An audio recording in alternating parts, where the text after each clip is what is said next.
ದೇವಿ, ಆ ಬಾಲಕನ ರಕ್ಷಣೆಯನ್ನು ಅವನ ಭಕ್ತಿ ಮತ್ತು ವಿಶ್ವಾಸವೇ ಮಾಡುತ್ತದೆ. ಸ್ವಾಮಿ, ನಿಮ್ಮ ಮಾತಿನ ಮರ್ಮ ನನಗೆ ಅರ್ಥವಾಗುತ್ತಿಲ್ಲ. ತುಂಬಾ ಸರಳವಾಗಿದೆ ದೇವಿ. ಮಸ್ತಕದಲ್ಲಿನ ಸುಪ್ತವಾಗಿರುವ ಸತ್ಯವೇ ವಿಶ್ವಾಸ, ಹೃದಯದಲ್ಲಿ ಜ್ವಲಿಸುವ ಅಗ್ನಿಯೇ ನಂಬಿಕೆ. ಆದರೆ ವಿಶ್ವಾಸ ನಂಬಿಕೆಗಿಂತ ಪ್ರಬಲವಾದದ್ದು. ಅನೇಕ ಬಾರಿ ನಮ್ಮ ನಂಬಿಕೆ ಪೂರ್ವಾಗ್ರಹ ಪೀಡಿತವಾಗಿರುತ್ತದೆ, ಆದರೆ ವಿಶ್ವಾಸ ವಿವೇಕದಿಂದ ಮೂಡುವಂತಹದ್ದು. ವಿಶ್ವಾಸವೆಂಬುದು ಸೃಷ್ಟಿ ಮನುಕುಲಕ್ಕೆ ನೀಡಿದ ಅಮೂಲ್ಯವಾದ ವರ. ಯಾರ ವಿಶ್ವಾಸವು ಅಚಲವಾಗಿರುತ್ತದೆಯೋ ಹಾಗೂ ಯಾರಿಂದಲೂ ವಿಚಲಿತವಾಗುವುದಿಲ್ಲವೋ ಅಂಥವರಿಗೆ ಯೋಗ್ಯವಾದ ಸುದೀರ್ಘವಾದ ಜೀವನವಿದೆ. ದೇವಿ, ಪ್ರಹ್ಲಾದನ ಭಕ್ತಿ ಮತ್ತು ವಿಶ್ವಾಸ ಅವನನ್ನು ಆಪತ್ತಿನಿಂದ ಕಾಪಾಡುತ್ತದೆ.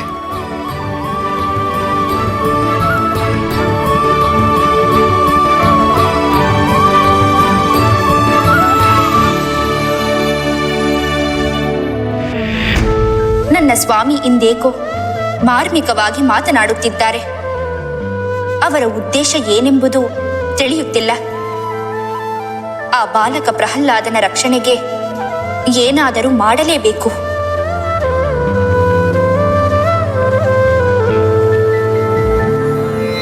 ಓಂ ನಮಃ ಶಿವಾಯ, ಓಂ ನಮಃ ಶಿವಾಯ, ಓಂ ನಮಃ ಶಿವಾಯ.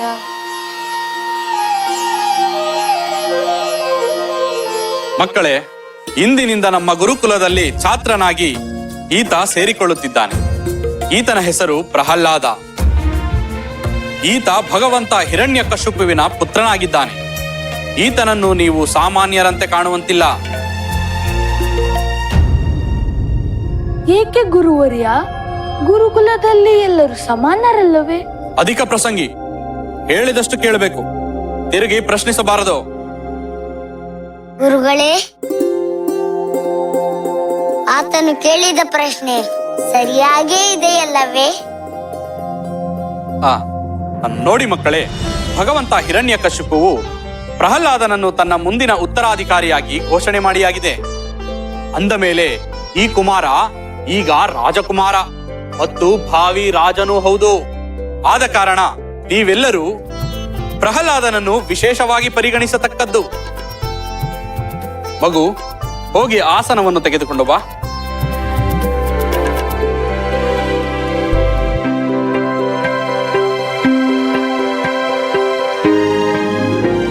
ಪ್ರಹ್ಲಾದ, ನೀನು ಇಲ್ಲಿಯೇ ಕುಳಿತುಕೋ.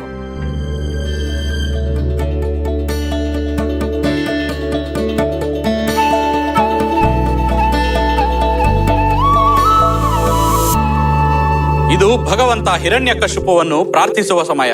ಎಲ್ಲರೂ ಒಟ್ಟಾಗಿ ಪ್ರಾರ್ಥಿಸೋಣ.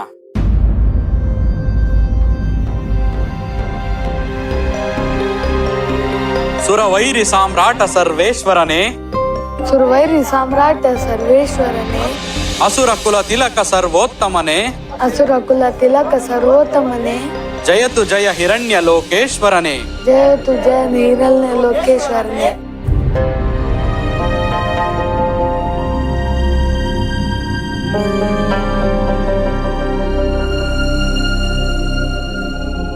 ಕುಮಾರ ಪ್ರಹ್ಲಾದ, ನೀನು ಪ್ರಾರ್ಥನೆಯನ್ನು ಮಾಡಬೇಕು. ಕ್ಷಮಿಸಿ ಗುರುವರ್ಯ, ನಾನು ಈ ಪ್ರಾರ್ಥನೆಯನ್ನು ಮಾಡಲಾರೆ. ಇದು ನಿಜವಾದ ಪ್ರಾರ್ಥನೆಯೂ ಅಲ್ಲ, ಇದರಲ್ಲಿ ಸತ್ಯವೂ ಇಲ್ಲ. ಕುಮಾರ, ಹಾಗೆಲ್ಲ ಹೇಳ್ಬಾರ್ದಪ್ಪ. ಈಗ ಈ ಸೃಷ್ಟಿಯಲ್ಲಿ ನಿಮ್ಮ ತಂದೆಯಾದ ಹಿರಣ್ಯಕಶ್ಯಪರೇ ಭಗವಂತರು. ಹಾಗಾಗಿಯೇ ನಾವು ಅವರ ಹೆಸರಿನಲ್ಲಿ ಪ್ರಾರ್ಥನೆ ಮಾಡುತ್ತಿರುವುದು. ಅಸತ್ಯವನ್ನು ಸತ್ಯವೆಂದು ಬಲವಂತ ಮಾಡಿ ಹೇಳಿಸುವುದು ರಾಜಾಜ್ಞೆಯಾದರೂ ನಾನು ಅದನ್ನು ಧಿಕ್ಕರಿಸುತ್ತೇನೆ.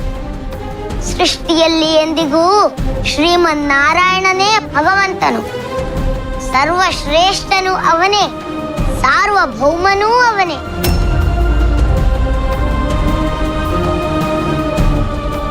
ಕುಮಾರ ಪ್ರಹ್ಲಾದ, ನಿಲ್ಲು ನಿಲ್ಲು.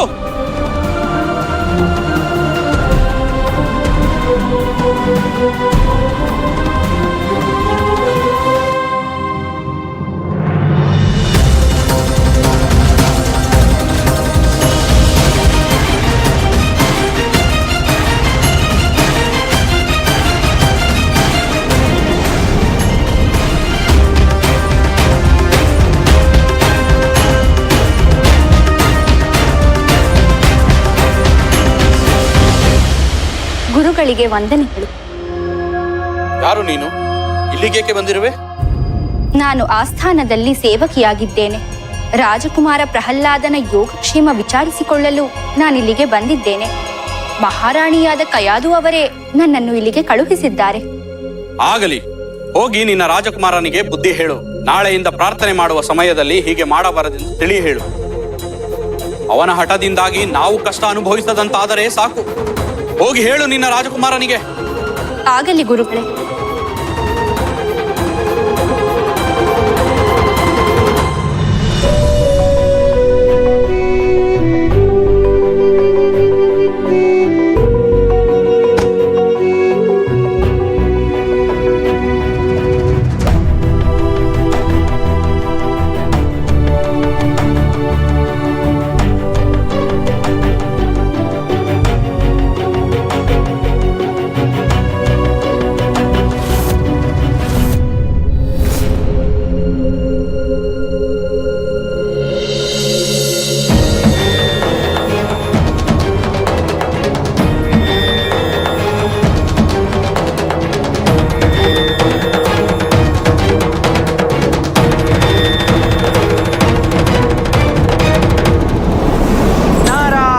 ನಾರಾಯಣ. ಪ್ರಣಾಮಗಳು. ಪ್ರಹ್ಲಾದ, ಏಕೆ ನೀನು ಸುಮ್ಮನಾಗಿ ಬಿಟ್ಟಿದ್ದೀಯಾ? ನಿನ್ನ ಚಿಂತೆಗೆ ಕಾರಣವೇನೆಂದು ಕೇಳಬಹುದೇ? ಗುರುಗಳೇ, ಎಲ್ಲರೂ ನನ್ನ ತಂದೆಯಾದ ಸಾಮ್ರಾಟ ಹಿರಣ್ಯಕಶ್ಯಪರನ್ನು ಭಗವಂತನೆಂದು ತಿಳಿದುಕೊಂಡು ಅವರಿಗೆ ಆರತಿ, ಭಜನೆ, ಸ್ಮರಣೆ ಎಲ್ಲವನ್ನೂ ಮಾಡುತ್ತಿದ್ದಾರೆ. ಮೂರ್ಖರು ಅವರು. ನಿನ್ನ ತಂದೆಯ ಭಯದಿಂದ ಅವರು ಹಾಗೆ ಮಾಡುತ್ತಿದ್ದಾರೆ. ಅದಕ್ಕೆ ನೀನೇಕೆ ಚಿಂತಿಸುತ್ತಿರುವೆ? ನೀನಂತೂ ಹಾಗೆ ಮಾಡುತ್ತಿಲ್ಲವಲ್ಲ? ನಾನು ಹಾಗೆ ಮಾಡುವುದೂ ಇಲ್ಲ. ಆದರೆ ನನ್ನ ಭಗವಂತನಾದ ಶ್ರೀಮನ್ ನಾರಾಯಣನನ್ನು ಪೂಜಿಸಲು ಆಗುತ್ತಿಲ್ಲವಲ್ಲ ಎಂಬುದೇ ನನ್ನ ಚಿಂತೆಗೆ ಕಾರಣವಾಗಿದೆ. ನಾರಾಯಣ ನಾರಾಯಣ. ಪ್ರಹ್ಲಾದ, ನೀನು ಭಾಗವತೋತ್ತಮನಾಗುವುದರಲ್ಲಿ ನನಗೆ ಯಾವ ಸಂಶಯವೂ ಇಲ್ಲ. ನೀನು ಚಿಂತಿಸುವ ಅಗತ್ಯವೂ ಇಲ್ಲ. ನಿನ್ನ ಚಿಂತೆಗೆ ನಾನು ಒಂದು ಉಪಾಯವನ್ನು ಹೇಳುತ್ತೇನೆ. ತುಂಬಾ ಸಂತೋಷವಾಗುತ್ತಿದೆ ಗುರುಗಳೇ. ಹೇಳಿ, ನನ್ನ ಸ್ವಾಮಿಯನ್ನು ನಾನು ಹೇಗೆ ಆರಾಧಿಸಬಹುದು?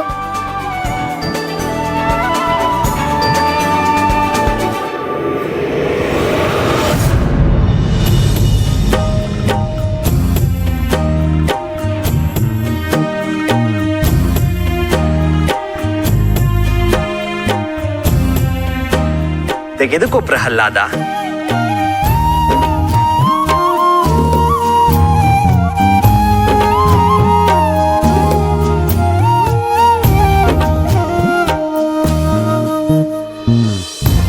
ಈ ಶ್ರೀಹರಿಯ ಪುತ್ಥಳಿಯನ್ನು ಇರಿಸಿಕೊಂಡು ನೀನು ನಿಶ್ಚಿಂತೆಯಿಂದ ಪೂಜಿಸಬಹುದು. ತೃಪ್ತಿಯಾಗುವವರೆಗೂ ಆರಾಧಿಸಬಹುದು. ಗುರುಗಳೇ, ನನ್ನ ದುಗುಡವನ್ನು ನೀವು ಹರಣ ಮಾಡಿದಿರಿ. ಮನದಲ್ಲೀಗ ಉತ್ಸಾಹದ ಬುಗ್ಗೆ ಚಿಮ್ಮುತ್ತಿದೆ.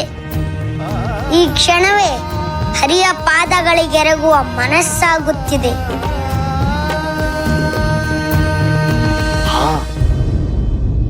ಆದರೆ ಒಂದು ವಿಚಾರ, ಈ ಪುತ್ಥಳಿಯನ್ನು ಯಾರಿಗೂ ಕಾಣಿಸದಂತೆ ಜೋಪಾನವಾಗಿ ಇರಿಸಿಕೊಳ್ಳಬೇಕಾಗುತ್ತದೆ.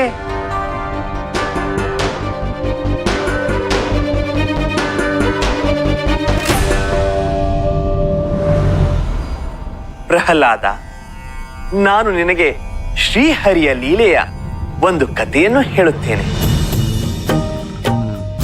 ನನ್ನ ಪ್ರಭು ಮಹಾವಿಷ್ಣು ಲೋಕ ಕಲ್ಯಾಣದ ಉದ್ಧಾರಕ್ಕಾಗಿ ಸದಾ ಸಿದ್ಧರಾಗಿರುತ್ತಾರೆ.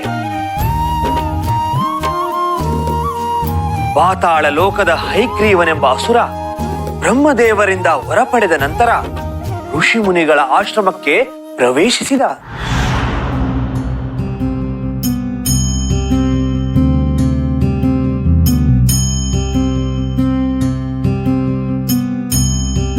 ತಾರಾಣಾಂ ಭೂಷಣಂ ಚಂದ್ರ ನಾರೀಣಾಂ ಭೂಷಣಂ ಪತಿ ಪೃಥಿವ್ಯಾಂ ಭೂಷಣಂ ರಾಜ ವಿದ್ಯಾ ಸರ್ವಸ್ಯ ಭೂಷಣ.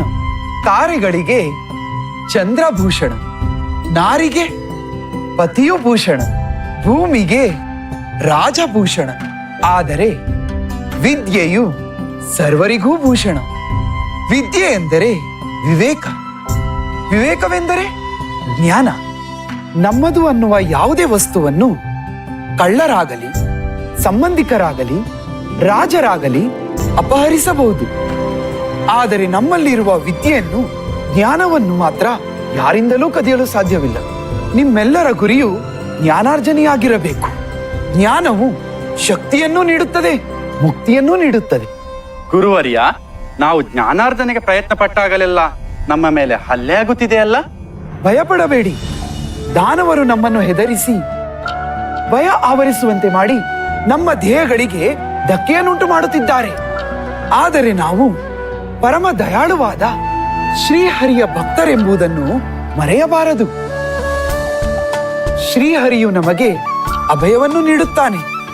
ದಾನವರಿಂದ ನಮಗೆ ಯಾವ ಅಪಾಯ ಉಂಟಾಗುವುದಿಲ್ಲ. ಭಗವಂತನ ಶ್ರೀರಕ್ಷೆ ಇರುವಾಗ ದಾನವರ ಅಟ್ಟಹಾಸ ನಮಗೇನೂ ಮಾಡಲಾರದು. ಹಯಗ್ರೀವನು ತನ್ನ ಅಸುರ ಸೈನಿಕರೊಂದಿಗೆ ಋಷಿಗಳ ಆಶ್ರಮವನ್ನು ಪ್ರವೇಶಿಸಿ, ನಿಮ್ಮ ಮೂಢನಂಬಿಕೆಗೆ ನನ್ನ ಧಿಕ್ಕಾರವಿರಲಿ, ನಿಮ್ಮಿಂದಲೇ ನನ್ನ ಮಹತ್ವಾಕಾಂಕ್ಷೆಗೆ ಧಕ್ಕೆಯಾಗುತ್ತಿದೆ ಎಂದು ಹೇಳಿ ಅವರ ಮೇಲೆ ಆಕ್ರಮಣ ಮಾಡುತ್ತಾನೆ. ಕೈಗೆ ಸಿಕ್ಕವರ ಮೇಲೆ ಹಲ್ಲೆ ಮಾಡುತ್ತಾ ಕೈಗೆ ಸಿಕ್ಕಿದ್ದನ್ನೆಲ್ಲ ಒಡೆದು ಹಾಕುತ್ತಾರೆ. ಋಷಿಗಳ ಶಿಷ್ಯರು ಪ್ರಾಣ ಉಳಿಸಿಕೊಳ್ಳಲು ಅಲ್ಲಿಂದ ಓಡುತ್ತಾರೆ. ಹಯಗ್ರೀವನ ಅಸುರ ಸೈನಿಕರು ಆಶ್ರಮದ ಸುತ್ತ ಆಕ್ರಮಣ ಮಾಡಿ ಧ್ವಂಸ ಮಾಡುತ್ತಾರೆ. ಆಶ್ರಮ ಸ್ಮಶಾನವಾದಂತಾಗುತ್ತದೆ. ಅದನ್ನೆಲ್ಲ ನೋಡಿ ಹಯಗ್ರೀವ ಅಬ್ಬರಿಸುತ್ತಾನೆ.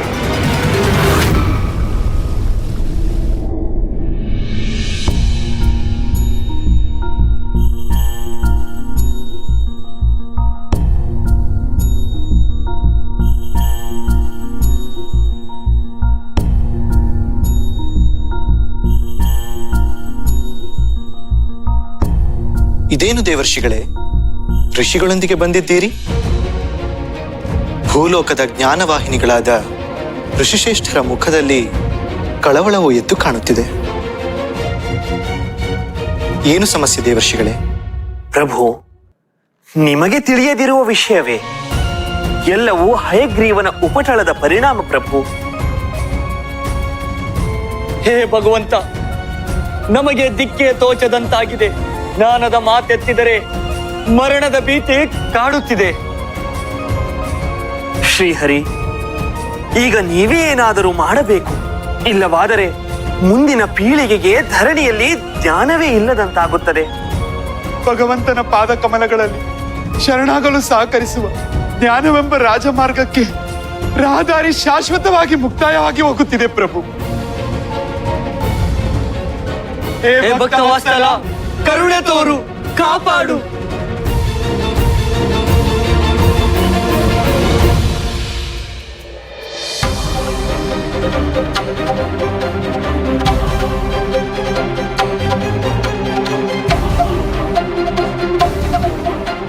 ನಾಸ್ತಿ ವಿದ್ಯಾ ಸಮೋ ಬಂಧು, ನಾಸ್ತಿ ವಿದ್ಯಾ ಸಮಃ ಸಹೃತ್, ನಾಸ್ತಿ ವಿದ್ಯಾ ಸಮಂ ವಿತ್ತಂ, ನಾಸ್ತಿ ವಿದ್ಯಾ ಸಮಂ ಸುಖಂ. ವಿದ್ಯೆ ಎಂಬ ಜ್ಞಾನಕ್ಕೆ ಮಿತ್ರರಾಗಲಿ, ಬಂಧುಗಳಾಗಲಿ, ಐಶ್ವರ್ಯವಾಗಲಿ, ಸುಖವಾಗಲಿ ಯಾವುದೂ ಸಮವಲ್ಲ. ಇಂತಹ ಅಪರೂಪವಾದ ಅದ್ಭುತವಾದ ಶಕ್ತಿಯನ್ನು ಆ ಹಯಗ್ರೀವ ನಾಶ ಮಾಡಲು ನಾನು ಬಿಡುವುದಿಲ್ಲ. ನಿಶ್ಚಿಂತೆಯಿಂದ ತೆರಳಿರಿ. ಧನ್ಯರಾದೆವು ಪ್ರಭು, ಧನ್ಯರಾದೆವು.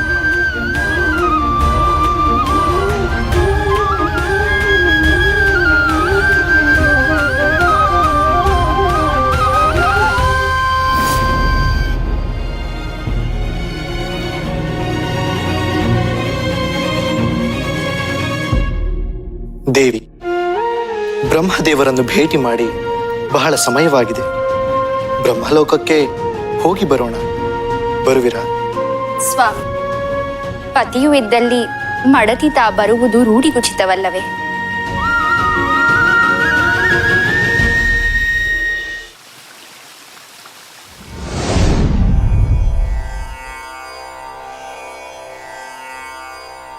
ವಿಷ್ಣುದೇವ, ಲಕ್ಷ್ಮೀದೇವಿ, ನಿಮಗೆ ಬ್ರಹ್ಮಲೋಕಕ್ಕೆ ಸ್ವಾಗತ. ವಿಷ್ಣುದೇವ, ನಮ್ಮ ಭೇಟಿಯಾಗದೆ ಬಹಳ ಕಾಲವಾಯಿತಲ್ಲವೇ? ನಿಜ ಬ್ರಹ್ಮದೇವ. ಇಷ್ಟು ಕಾಲಾಂತರದ ನಂತರದಲ್ಲಿ ನೀವು ಇಲ್ಲಿಗೆ ಬಂದಿರುವ ಉದ್ದೇಶವೇನೆಂದು ತಿಳಿಯಬಹುದೇ?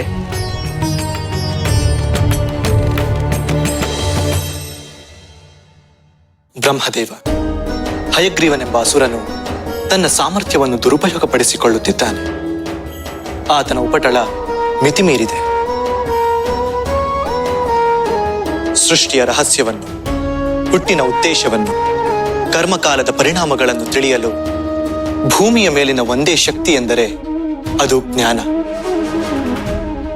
ಆ ಜ್ಞಾನವನ್ನೇ ನಾಶ ಮಾಡುತ್ತೇನೆಂದು ಆತ ಪಣ ತೊಟ್ಟಿದ್ದಾನೆ. ಇದರಿಂದ ಉಂಟಾಗುವ ಅನಾಹುತವನ್ನು ಈಗ ನೀವೇ ತಡೆಯಬೇಕಿದೆ ಬ್ರಹ್ಮದೇವ. ಸಂಚಾಲನೆ ನನ್ನ ಕರ್ಮವಲ್ಲವಲ್ಲ ವಿಷ್ಣುದೇವ. ಅದರ ಹೊಣೆ ನಿನ್ನದೇ ಅಲ್ಲವೇ?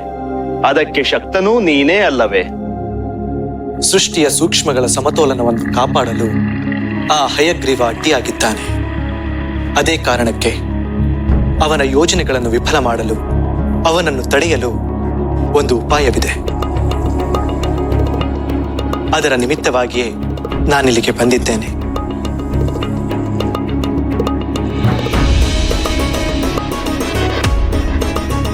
ಈ ವಿಚಾರದಲ್ಲಿ ನಾನು ಇನ್ನೇನನ್ನೂ ಮಾಡಲು ಸಾಧ್ಯವಿಲ್ಲವೆಂದು ನನಗೆ ಅನಿಸುತ್ತಿದೆ.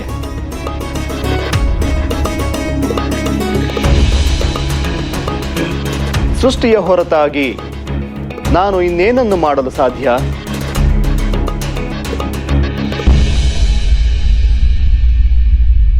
ಬ್ರಹ್ಮದೇವ, ನೀವು ಭೂಮಿಯಲ್ಲಿ ಇನ್ನೊಂದು ಶಕ್ತಿಯನ್ನು ಸೃಷ್ಟಿಸುವ ಅಗತ್ಯವಿದೆ. ನಾನು ಸೃಷ್ಟಿಸುವ ಯಾವ ಶಕ್ತಿಯೂ ಮುಂದೆ ನಡೆಯುವ ಅಪಾಯವನ್ನು ತಡೆಯಬಲ್ಲದು ವಿಷ್ಣುದೇವ?